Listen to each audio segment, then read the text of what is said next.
Bonjour, bon réveil, bon petit déjeuner, bonne matinée, bon déjeuner, bonne entrée, bon plat, bon fromage, bon dessert, bon appétit, bonne digestion, bonne sieste, bon après-midi, bon goûter, bonne soirée, bon souper, bon dîner, bonne nuit et bon poulpe YouTube. Ici Swift pour vous accueillir. On se retrouve aujourd'hui pour un nouvel épisode de Bonne Nuit les Poulpis, le poulpecast d'une histoire, un conte, une légende pour se détendre. Installez-vous confortablement dans votre chaise, votre fauteuil, votre canapé ou votre lit et laissez-vous emporter par ce récit. Baldr au royaume des morts. Baldr était la divinité de la lumière.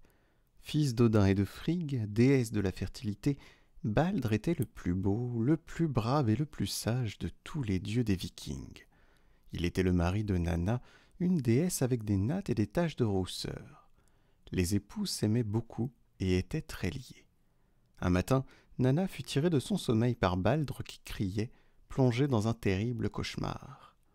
Baldr rêvait qu'une brume froide l'entourait comme un suaire, tandis qu'une douce voix de femme lui murmurait « Viens, viens, Baldr, entre mes bras ». Se tournant du côté de la voix, il aperçut, au lieu de la douce silhouette d'une femme, un corps en putréfaction qui lui tendait les bras. Il cria et se réveilla en sursaut. Nanna le rassura, l'enlaça et lui chanta une berceuse pour l'aider à retrouver le sommeil. La nuit suivante et l'autre encore, puis tout un mois durant, le repos du dieu fut perturbé par ce mauvais rêve. Désormais, le souvenir du corps putréfié ne hantait plus seulement ses nuits, mais le poursuivait en plein jour. Le visage de Baldr affichait en permanence une expression angoissée qui ne lui était pas habituelle. Pour ne pas préoccuper sa mère, Baldr évita de parler de son cauchemar. Mais Nanna était inquiète, et lasse aussi de chanter les berceuses toutes les nuits. Elle décida d'aller demander conseil à Frigg. Pour venir en aide à son fils, Frigg n'hésita pas à convoquer les dieux sans en avertir Baldr. « Vous savez que les songes annoncent souvent l'avenir, commença Frigg de sa voix aiguë. Si Baldr rêve toutes les nuits que les bras de la mort se tendent vers lui, cela doit bien signifier quelque chose. Tu as sans doute raison, répondit Thor, le dieu du tonnerre, mais aucun de nous ne sait interpréter les rêves. Il y eut un moment de silence. Je connais un devin, déclara le fier chevalier Hermodr, fils d'Odin, mais il est mort il y a longtemps. Je pourrais... Odin lui coupa la parole. Dis-moi où il a été enseveli. Je connais un moyen d'interroger les morts. Hermodr lui révéla où reposait le corps du devin. Sans attendre, le père des dieux sella Sleipnir, son cheval à 8 pattes, et se mit en route. Il traversa des plaines enneigées et s'enfonça dans une forêt profonde. Au milieu de cette forêt se trouvait un cimetière. Odin ordonna à Sleipnir de s'y arrêter. Devant la tombe du devin dont Hermodr avait parlé, il mit une main au sol et récita des formules magiques. Aussitôt, une terrible tempête se leva, et dans un fracas de tonnerre, le sol se mit à remuer. Le devin, enterré depuis des années, sortit de sa tombe. « Qui es-tu, étranger, pour me rappeler ainsi aux douleurs de la vie ?» se lamenta le spectre. « Tu devrais le savoir, qui je suis. N'es-tu pas devin ?» lui rétorqua Odin ironique. Le devin ne releva pas le sarcasme, et Odin lui expliqua la raison de sa venue. Baldr faisait toutes les nuits le même cauchemar, et il voulait en connaître la signification. Le devin réfléchit quelques instants, leva les bras vers le ciel et déclara d'un ton prophétique. « Baldr, ton fils, est destiné à mourir et à rejoindre Hel, la terrible reine du royaume des morts. Mais ce n'est pas tout. La mort de Baldr sera le signe annonciateur de la fin des temps. » Après avoir ainsi parlé, le spectre du devin s'enfonça dans le sol et disparut dans un fracas épouvantable. Odin enfourcha Sleipnir et rentra chez les dieux. Il leur demanda de se réunir en présence de Baldr cette fois et leur annonça ce qu'il avait appris. Les dieux étaient consternés. Seul Baldr demeurait impassible. Il savait que l'on ne peut lutter contre le destin. On décida que Frigg, la mère de Baldr, partirait à travers le monde afin d'obtenir de tous les éléments de la création le serment qu'aucun ne nuirait jamais à son fils. Elle se mit en chemin, demandant à l'eau et au feu, aux métaux et aux pierres, à la terre et aux êtres vivants qui l'habitent, aux plantes et aux algues, aux oiseaux, aux serpents et aux insectes, aux animaux sauvages et domestiques, aux poisons et aux maladies, de ne jamais causer de tort à Baldr. Elle supplia, pleura et déchira sa tunique, et obtint de tous le serment attendu. Lorsque les dieux apprirent la nouvelle, ils se sentirent soulagés. Ils ne doutaient plus de l'immortalité de Baldr. Néanmoins, pour mettre ses serments à l'épreuve, chaque dieu saisit un objet, une pierre, une pointe de fer, un morceau de bois, de verre, etc., et les lancèrent sur Baldr. Le dieu, bien que violemment frappé, ne fut blessé par aucun objet. On imagine la stupeur des dieux, mais aussi leur amusement. À partir de ce jour, leur principal divertissement lors des banquets consista à lancer toutes sortes d'objets sur Baldr. Les dieux se défiaient en précision, et Baldr, trop gentil peut-être, acceptait de servir de cible. Tous les dieux se prêtaient à ce jeu insolite, hormis Loki, le dieu du mal, qui déteste la joie, et Hodr, le frère de Baldr, qui était aveugle. Hodr ne lançait rien, mais participait à la joie collective en riant avec les autres. Loki, lui, restait seul dans un coin et réfléchissait en secret à un moyen de transformer ses rires haïssables en cris de douleur. Bientôt, Loki eut une idée diabolique et s'en alla. À son retour, il se présenta à Frigg sous l'aspect d'une vieille mendiante. Son visage était marqué par le passage des ans, son dos arqué par le dur labeur et ses articulations déformées par l'arthrite. Loki était méconnaissable. Frigg, toujours généreuse avec les étrangers, invita la vieille mendiante à s'asseoir et à se restaurer. La vieille but lentement l'eau pure que la déesse lui offrait, à petites gorgées comme font les gens âgés, puis elle remercia et observa. « Il se passe ici des choses extraordinaires. Je viens de voir dehors des jeunes gens lancer des objets sur un beau garçon grand et blond sans lui faire aucun mal. »« C'est mon fils, Baldr, » répondit Frigg très fier. « Tu n'as pas peur qu'on le blesse ?» Frigg raconta à la vieille son voyage jusqu'au bout du monde pour obtenir de toute la création la promesse de ne jamais nuire à Baldr. Toutes les créatures ont prêté ce serment. « À y bien songer, ajouta Frigg imprudente, j'ai rencontré une plante sur le chemin du retour. Une plante si verte et si tendre que je n'ai pas pris soin de lui demander de jurer. Elle avait l'air si inoffensive, et j'étais si fatigué. »« Cette plante a-t-elle un nom ?» demanda perfidement la vieille. Sans flairer le piège, Frigg répondit. « On la nomme Guy. Elle était bien trop tendre pour nuire à qui que ce soit. » La vieille remercia Frigg pour son amabilité, et, appuyée sur son bâton, quitta sa maison en boitant légèrement. Elle pénétra dans la forêt toute proche et laissa tomber son bâton avec un cri abominable. Loki reprenait sa forme d'origine.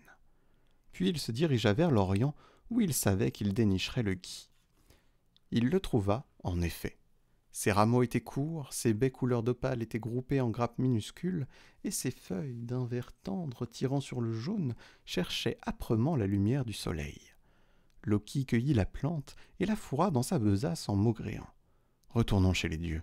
Il est temps de mettre un terme à leur divertissement stupide. » Personne n'avait remarqué l'absence de Loki, tant on s'amusait à lancer des objets sur Baldr, riant des coups manqués et inscrivant sur un tableau noir les résultats de chacun. Hodr, l'aveugle, assis sur une tonnelle à boire de la bière, s'amusait des rires de ses frères. Il voyait la scène avec les yeux de l'imagination. « Comment se fait-il que tu ne lances rien, divin Hodr ?» demanda Loki. Hodr reconnut la voix grinçante de Loki qu'il détestait. « Et comment le pourrais-je, idiot ?» s'exclama Hodr. « Je ne vois pas même où se trouve Baldr, et d'ailleurs, je n'ai rien à lui lancer. »« Qu'importe, Hodr, reprit malignement Loki. Je guiderai ton bras, et quant à l'arme, tiens, frappe-le avec ce bâton inoffensif. » Hodr hésita un peu, car il connaissait les ruses du dieu du mal, mais il avait tellement envie de se divertir comme les autres. Loki arma un arc avec la branche de gui taillée en pointe qu'il mit dans les mains du dieu aveugle. Hodr banda l'arc et tira. Le petit dard fendit l'air, frappa Baldr dans le dos, le transperçant de part en part et lui déchira le cœur. Baldr s'écroula sans un cri. Les autres dieux incrédules crurent qu'il se moquait d'eux, Mais quand ils virent un long filet de sang couler sous son corps désarticulé, ils comprirent qu'il était mort.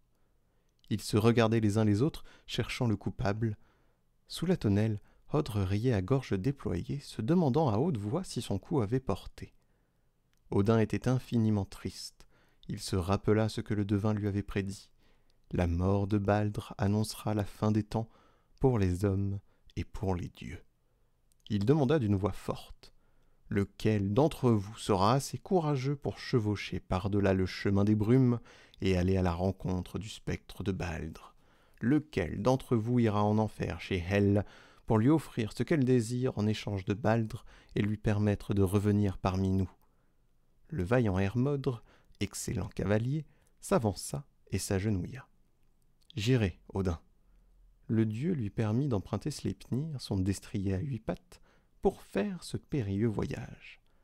Hermodr tira sur les morts de la bête fantastique et galopa jusqu'en enfer. Après le départ d'Hermodr, les dieux préparèrent la cérémonie funèbre de Baldr. Frigg lava le cadavre de son fils, le débarrassa de la poussière de la terre et brossa ses cheveux. Elle l'habilla ensuite d'un suaire de lin blanc et noua à sa taille une magnifique ceinture d'or fabriquée par des nains. Comme la tradition l'exigeait, on fit un bûcher sur le drakkar de Baldr et on l'y coucha avec ses armes, son cheval et son chien, que l'on avait tués pour les étendre près de lui. Quand les amarres furent larguées, Thor poussa le navire vers la haute mer. Des archers lancèrent alors des flèches enflammées sur le drakkar et le bûcher s'alluma. Le silence n'était rompu que par des sanglots et les cris bouleversants de Frigg et de Nanna, la veuve de Baldr. Le feu s'éleva, gigantesque, et avec lui les lamentations des dieux. Quand le drakkar disparut à l'horizon, les dieux rentrèrent chez eux pour attendre le retour d'Hermodr. Pendant ce temps, le cavalier était arrivé devant un pont d'or, seul accès au royaume des morts. Une jeune fille en armes en gardait l'entrée. « Qui es-tu ? Tu as le teint trop frais pour faire partie de l'armée des morts. Je suis Hermodr, et je suis venu chercher mon frère Baldr pour le ramener des enfers. » La jeune fille, qui avait vu passer Baldr, lui enseigna le chemin à suivre. « Tu trouveras là-bas le château de Hel qui règne sur les morts. C'est à elle que tu dois présenter ta requête. » Au bout de la route indiquée par la gardienne du pont d'or s'élevait un château imposant, la demeure de Hel, la fille de Loki. Elle dormait dans un sépulcre et venait à peine de s'éveiller. Elle détestait les dieux qui l'avaient condamnée à régner dans le plus souterrain des mondes et n'était pas disposée à accorder quoi que ce fût à Odin ou à ses fils. « Hel !» cria Hermodr, « je te demande de permettre que Baldr quitte le royaume des morts et les dieux te donneront tout ce que tu désires. »« Mais j'ai ici tout ce que je veux, » fit ironiquement Hel en montrant les âmes mortes et les charniers. « Pourtant, continua-t-elle, je veux bien accéder à ta demande. Si tu me prouves que toutes les créatures du monde portent le deuil de Baldr, alors il pourra regagner sa demeure et revoir les siens. Je dis bien toutes les créatures, vivantes ou mortes. Si une seule refuse, Baldr restera ici parmi les ombres à regretter la lumière du soleil. » Hermodr accepta la proposition. De retour chez les dieux, il rapporta les conditions de Hel. Dès lors, toutes les divinités vikings parcoururent le monde, exigeant que l'on porte le deuil de Baldr. Toutes les créatures acceptèrent, sauf une. Une vieille sorcière qui vivait dans une cabane en bois répondit: « Pourquoi pleurerais-je Baldr? S'est-il préoccupé de moi lorsqu'il était en vie? Ai-je tiré quelque avantage de son caractère? Je n'ai jamais rien reçu de lui. Je ne porterai pas son deuil, et Hel peut bien le garder en enfer. » Une fois encore, Loki faisait le mal.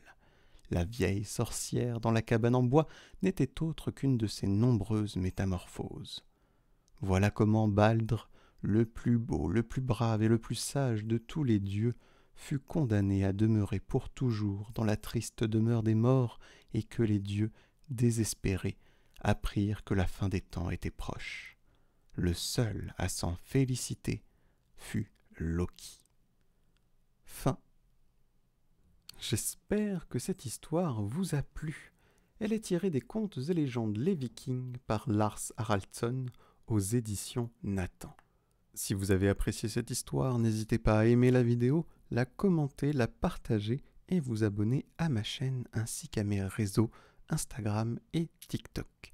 De plus, vous pourrez retrouver toutes ces histoires en direct sur Twitch les lundis, mercredis et vendredis soirs. Les liens sont dans la description. Il ne me reste plus qu'à vous souhaiter une bonne suite et fin de journée, de soirée, une bonne nuit. Je vous fais plein de poulpoutou et je vous dis à bientôt dans l'océan.